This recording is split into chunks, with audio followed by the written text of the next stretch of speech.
아멘. 오늘 우리에게 주시는 하나님의 말씀은 느헤미야 1장 1절에서 11절까지 말씀입니다. 느헤미야 1장 1절에서 11절까지 말씀 한 절씩 교독하고 마지막 절은 함께 읽겠습니다. 하가랴의 아들 느헤미야의 말이라. 아닥사스다 왕 제20년 기스를 월에 내가 수산궁에 있는데 내 형제들 가운데 하나인 하나니가 두어 사람과 함께 유다에서 내게 이르렀기로 내가 그 사로잡힘을 면하고 남아있는 유다와 예루살렘 사람들의 형편을 물은즉 그들이 내게 이르되 사로잡힘을 면하고 남아있는 자들이 그 지방 거기에서 큰 환난을 당하고 능욕을 받으며 예루살렘 성은 허물어지고 성문들은 불탔다 하는지라.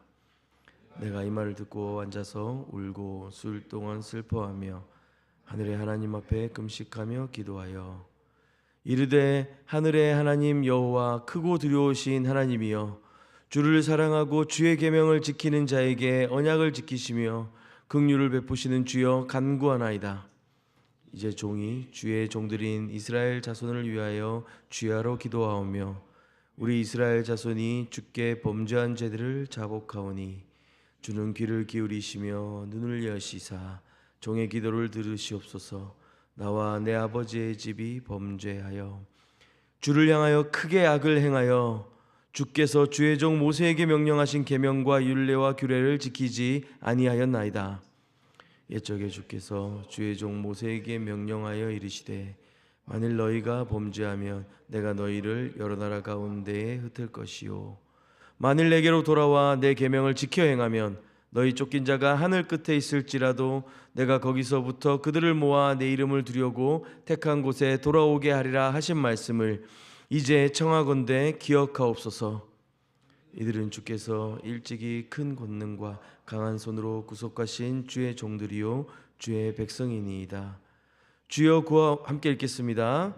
주여 구하오니 귀를 기울이사 종의 기도와 주의 이름을 경외하기를 기뻐하는 종들의 기도를 들으시고 오늘 종이 형통하여 이 사람 앞에서 은혜를 입게 하옵소서 하였나니 그때에 내가 왕의 술 관원이 되었느니라. 아멘. 우리 어제까지는 에스라서를 통해서 스룹바벨로부터 시작된 1차 포로귀환 그리고 에스라 중심으로 한 두 번째 포로귀환 이야기들을 살펴보았습니다. 스룹바벨을 통하여서 성전 재건이 시작되고 또 에스라 공동체를 통하여 율법 재건이라는 두 가지 중요한 귀한 공동체 역사들을 볼 수 있었습니다. 히브리인들이 유대인들이 가진 성경에는 에스라서와 느헤미야가 한 권으로 취급될 만큼 그 주제와 방향이 동일하다고 할 수 있겠습니다. 그것은 바로 하나님 나라의 재건에 관한 것이죠. 성전이 하나님의 임재를 상징하고 또 그 포로귀환 공동체가 하나님 백성을 상징한다면 오늘부터 우리가 묵상하게 되는 느헤미야서의 핵심은 예루살렘 성벽의 재건인데요. 그것은 나라의 영토와 안전뿐 아니라 하나님 백성의 거룩함의 경계들을 또 상징하기도 합니다. 느헤미야를 시작하면서 주전 445년경 그러니까 성전도 회복되고 이스라엘이 2차 귀환을 통하여 예루살렘 땅에 이미 돌아가 있는 상태이지만 그들을 지켜줄 만한 성벽은 아직 없었습니다. 그 무너진 성벽이라는 안타까운 현실 앞에 오늘 이 느헤미야는 그 성벽을 재건하기 위한 어떤 건축 보고서를 넘어서 하나님의 언약을 기억하고 거룩한 공동체를 회복하며 무너진 삶과 신앙을 재건하는 회복과 헌신의 드라마를 그리고 있습니다. 말씀을 좀 살펴볼 텐데요. 1절에서 3절 부분에 보면 느헤미야 전체의 좀 배경들이 될 만한 이야기들이 나오고 있습니다. 느헤미야는 바사 제국의 수도였던 수산궁에 있었습니다. 그리고 이 사람은 술 맡은 관원이었었습니다. 오늘날 표현하고는 좀 다를 수 있겠는데요. 술 맡은 관원이라고 한다면 당시 왕 곁에서 비서실장과 같은 측근 직책이었었습니다. 그처럼 안정되고 높은 지위에 있는 사람이었습니다. 그곳에서 이방인임에도 불구하고 아주 높은 관리로 일하고 있었기 때문에 아마도 그는 황제와 또 그 제국의 시민들에게 신임을 얻고 있었을 것이고 개인적으로도 풍요로웠을 것입니다. 그러나 그는 고국 예루살렘의 형편을 잊지 않았습니다. 그리고 그 땅을 다녀온 하나니와 그 형제들에게 그 상황이 어떤지 묻는 것을 보죠. 들려온 소식은 성전과 율법 재건에도 불구하고 성벽이 여전히 무너져 있다는 것입니다. 그래서 그 백성들이 큰 환난과 능력 가운데 있다는 소식을 듣게 됩니다. 하나님의 백성으로서의 정체성과 그 거룩함, 그 구별됨이 위협받고 있음을 느헤미야는 알 수 있었던 것이죠. 이에 1장 4절에 보면 내가 이 말을 듣고 앉아서 울고 수일 동안 슬퍼하며 하늘의 하나님 앞에 금식하며 기도하여. 느헤미야의 반응은 매우 즉각적이고 또 매우 진실했습니다. 그 상황을 듣고 비통해했으며 금식하며 간절히 기도했습니다. 그 부모의 나라, 그 조상들의 나라 이스라엘이 멸망한 지 한 140년 정도가 지났던 때였습니다. 포로의 후손으로 살아가던 그에게 예루살렘이 당하고 있는 능력과 환난을 자신의 일로 여긴다는 것은 굉장한 결심이었다는 생각이 들고 또한 우리에게도 이런 간절한 기도가 있는가 좀 질문하게 되는 것 같습니다. 그는 자신의 안위나 소원 대신 하나님 나라의 중심인 예루살렘과 그 백성들이 고통받고 있다는 사실에 주목하고 금식했습니다. 나라를 위한 또 그 하나님 언약이라고 하는 것에 대한 크고 궁극적인 목적을 가지고 기도하는 것이었지만 한편 느헤미야 입장에서는 굳이 할 필요가 없는 기도가 아니었는가라는 생각도 듭니다. 수상궁, 그 당대 최강 제국의 수도였습니다. 고고학적으로도 그 풍요로움과 화려함과 그 웅장함이 이루 말할 데가 없었다고 증언하고 있습니다. 물론 느헤미야는 유대인 출신입니다. 그 부모의 한두 세대만 거슬러 올라가다 보면 이스라엘 땅에서 살았던 부모님들이 계시겠죠. 그런 이야기들을 듣고 자라기도 했을 것입니다. 그러나 그는 그 땅에서 태어난 적이 없습니다. 그리고 이미 그 이방 땅에서 술 맡은 관원으로 출세했습니다. 에스더처럼 모르드게처럼 그 이방 땅에서도 느헤미야가 할 수 있는 일이 있는 것도 사실입니다. 그런 느헤미야가 지금 하나님 앞에 금식하며 드리는 기도, 그가 들은 소식에 대한 이 느헤미야의 반응은 우리를 돌아보게 하는 것 같습니다. 느헤미야의 기도가 위대하고 오늘날까지도 저와 여러분에게 큰 도전이 되는 이유가 여기에 있지 않을까 싶은데요. 우리의 기도라고 하는 것은 항상 우리의 원하는 것, 소망과 현실의 간극 속에서 발생할 때가 많이 있습니다. 늘 나는 더 원하지만 그렇지 못하고 나는 더 바라지만 그렇지 못할 때 우리는 기도하게 되고 하나님 앞에 나아가게 되는 것입니다. 그런 기도들이 문제가 있고 잘못됐다고 하기보다 나의 기도가 나의 나라를 더 곤고히 하는 데 집중된 것을 발견할 때 우리는 우리의 기도를 좀 성찰해 보아야 하지 않을까 하는 생각을 합니다. 느헤미야의 진짜 소망은 무엇이었을까요? 하나님의 일하심, 하나님의 약속, 그 하나님의 나라가 회복되는 것이었습니다. 그리고 그는 그러한 거대 담론과 추상적인 이야기에만 천착해 있는 것이 아니라 그런 붕 뜬 기도 가운데만 있는 사람이 아니었습니다. 이후에 느헤미야의 기도의 내용과 행동들을 통해서 우리가 좀 살펴볼 수 있는데요. 5절 말씀에 보면 5절부터 7절까지 말씀에 보면 느헤미야 기도의 첫 번째 내용이 되는데 회개에 관한 것입니다. 예루살렘의 상황을 듣고 그가 드린 구체적인 기도의 시작은 회개였습니다. 사실 그는 멀리 그 조상들의 이야기, 그 돌아간 귀한 백성들이 아직도 성벽을 건축하지 못한 것에 대해서 비판하거나 나름대로는 어떤 분석하거나 그렇게 설명할 수도 있겠지만 그는 그 모든 멸망과 그 환난과 어려움의 시간들을 자신의 것으로 끌어안고 주님 앞에 회개하며 나아가고 있습니다. 이스라엘의 멸망과 환난의 근원적인 원인을 온 백성의 죄악, 그 계명과 율례와 규례를 지키지 않은 것에서 찾았습니다. 스룹바벨과 에스라와 동일선상에서 느헤미야가 서 있다는 것을 우리는 알 수 있겠죠. 또한 느헤미야는 이 죄를 이스라엘의 죄악, 조상님들만의 죄악이라고 국한하지 않고 나와 내 아버지의 집이 범죄하여라고 고백합니다. 내가 속한 공동체의 죄악을 나의 것으로 끌어안는 공동체적 또 연대적 공감적 회개가 일어나고 있는 것이죠. 이런 느헤미야의 회개의 모습은 우리로 하여금 하나님의 사랑을 더불어 생각하게 합니다. 하나님이 요구하시는 회개는 법적 조치, 직무적 정의가 아니라 사랑하는 자기 백성이 진심으로 돌아오기를 바라는 마음이었습니다.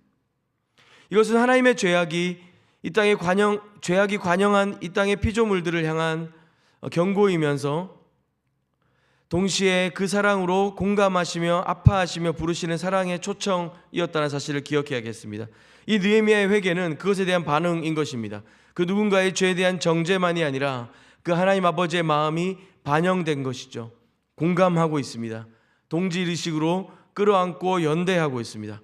우리가 참으로 배우고 우리의 기도에 담아내고 싶은 마음이 아닐 수 없습니다. 우리와 우리 시대의 죄에 대해 통탄하며 동시에 긍휼히 애달파하는 마음으로 나아가는 기도가 우리 안에 회복되었으면 좋겠습니다. 그리고 이어 8절에서 10절까지의 말씀을 살펴보겠는데요. 느헤미야는 언약의 신실하신 하나님을 붙잡고 기도합니다. 신명기서에서 하나님이 이스라엘 백성들을 향해 너희가 내 계명을 지켜 행하면 내 백성이 될 것이고 그렇지 않으면 너희가 흩어질 것이다 하셨던 그 신명기적 언약과 그 경고를 지금 느헤미야는 기억하며 상기시키고 있습니다.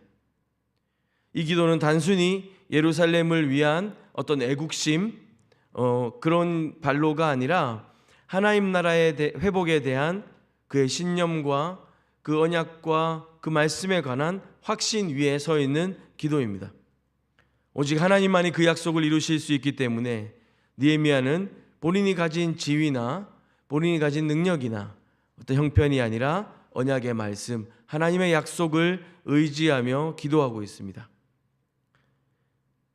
그렇게 기도한 후에 11절에 이렇게 기록되어 있습니다. 주여 구하오니 귀를 기울이사 종의 기도와 주의 이름을 경외하기를 기뻐하는 종들의 기도를 들으시고 오늘 종이 형통하여 이 사람 앞에서 은혜를 입게 하옵소서 하였나니 그때 내가 왕의 술 관원이 되었느니라.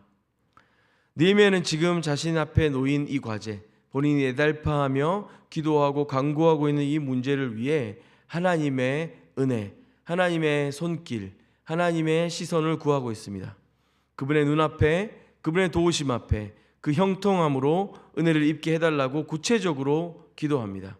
아마 그는 당시 페르시아 왕이었던 아닥사스다에게 나아가 도움을 구할 것 같습니다. 2장에 펼쳐지는 아닥사스다 왕과 느헤미야의 대화, 또 그 왕의 조서들을 보면 알 수 있습니다.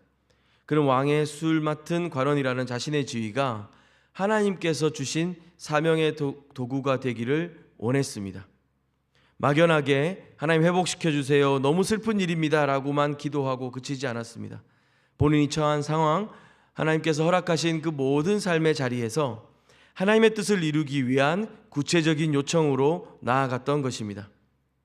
우리에게 허락하시고 보내주신 그 일상적인 위치와 그 삶의 자리들이 하나님 나라의 도구가 될 수 있음을 느헤미야를 통해 우리는 보게 되는 것입니다. 그리고 또한 그가 하나님의 형통하심과 그분의 은혜를 구하며 모든 걸음걸음마다 그분과 동행하기를 구했다는 사실들을 저와 여러분이 꼭 기억했으면 좋겠습니다. 말씀을 좀 마무리할 텐데요. 녹록지 않은 현실과 또 그 고향의 무너진 성벽이라는 절망적인 소식 속에서 느헤미야는 하나님 나라, 하나님의 관심, 그분의 마음에 주목했습니다.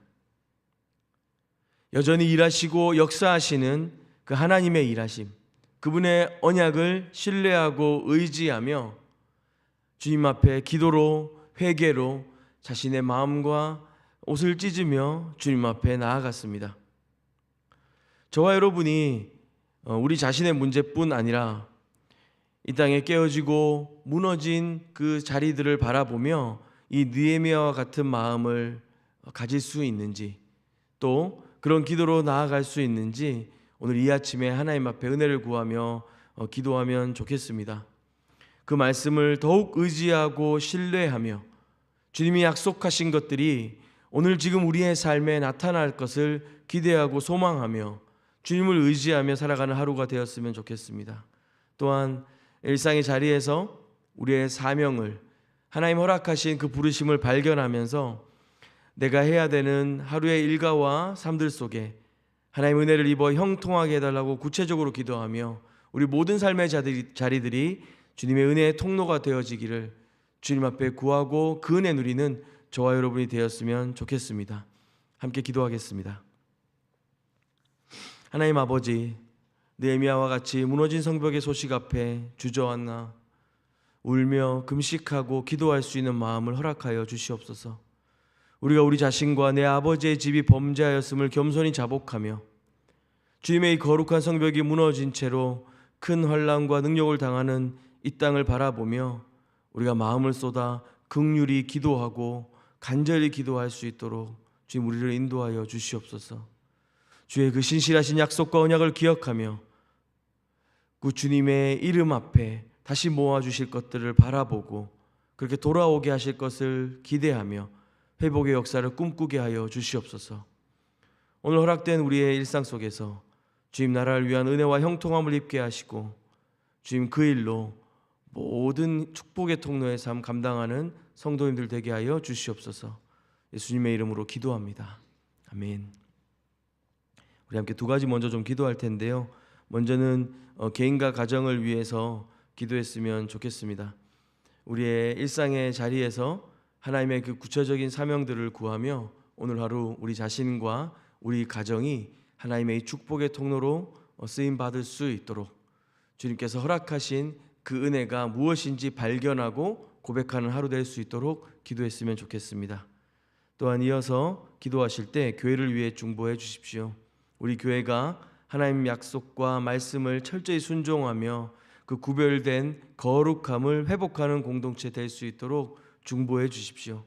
이 시대의 영적인 또 도덕적인 물리적으로 무너져버린 이 성벽들을 우리가 재건하며 다시 일으키며 회복하게 하는 사명들을 감당할 수 있도록 교회에 섬기는 모든 분들과 함께하는 모든 성도님들에게 하나님과 사람 앞에 은혜를 입고 형통한 하루 주님 부어주시도록 교회를 위해 이렇게 중보하신 후에 개인의 기도로 더 깊이 주님 앞에 나아가도록 하겠습니다. 함께 기도하겠습니다.